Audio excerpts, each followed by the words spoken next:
Guys আসসালামু আলাইকুম, welcome back to my channel cook with Reshma.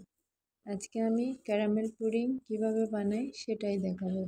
এই রেসিপিটা জানে না এমন মানুষ মনে হয় পৃথিবীতে কমই আছে। তবুও রেসিপিটা যেহেতু এতই জনপ্রিয়, আমি চাচ্ছিলাম আমি কিভাবে তৈরি করি সেটা একটু দেখিয়ে দিই। তো চলুন দেখে নিই। প্রথমে একটি প্যানে 1 টেবিল চামচ চিনি দিয়ে ভালোভাবে ছড়িয়ে দেব।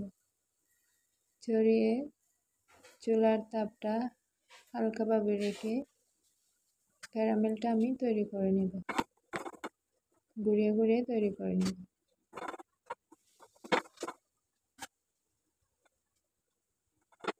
আপনারা চাইলে আলাদাভাবে ক্যারামেল তৈরি করে নিতে পারবেন। আমি যে পাত্রে বানাবো একই পাত্রে আমি ক্যারামেলটা তৈরি করে নিচ্ছি। ক্যারামেল তৈরি হয়ে গেছে আমার। এখন অল্প পরিমাণে ঘি দিয়ে দিব একটু করে। এখন একটি পাত্রে 3টা ডিম নিয়ে নিলাম, 1/4 টিস্পুন লবণ, 1/3 কাপ চিনি, একটু মিশিয়ে নিচ্ছি। তারপর 1 ড্রপ ভ্যানিলা এসেন্স দিয়ে নিলাম।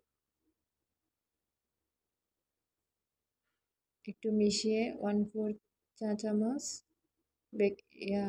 কাস্টার্ড পাউডার দিয়ে দিলাম। তারপর দুধ দিয়ে দিলাম 1 কাপ, দিয়ে ভালোভাবে মিশিয়ে এখন পুডিংয়ের মিশ্রণটা ঢেলে দিচ্ছি। টেস্টেনারের সাহায্যে আমি একটু ছেঁকে নিচ্ছি। এখন চুলায় আমি আগে একটা পাত্র বসিয়ে দিয়েছি পানি গরম হওয়ার জন্য। পাত্রে পুডিংয়ের মিশ্রণটা বসিয়ে দিলাম, উপরে একটা ঢাকনা দিয়ে ঢেকে দিলাম। 30 মিনিট পর আমার পুডিংটা রেডি হয়ে গেছে। ঘিটা দেওয়ার কারণে পুডিং হওয়ার পরই দেখুন চারপাশ থেকে একটু উঠে উঠে আসছে। তৈরি হয়ে গেছে আমার পারফেক্টভাবে একদম টেস্টি মসৃণ পুডিং।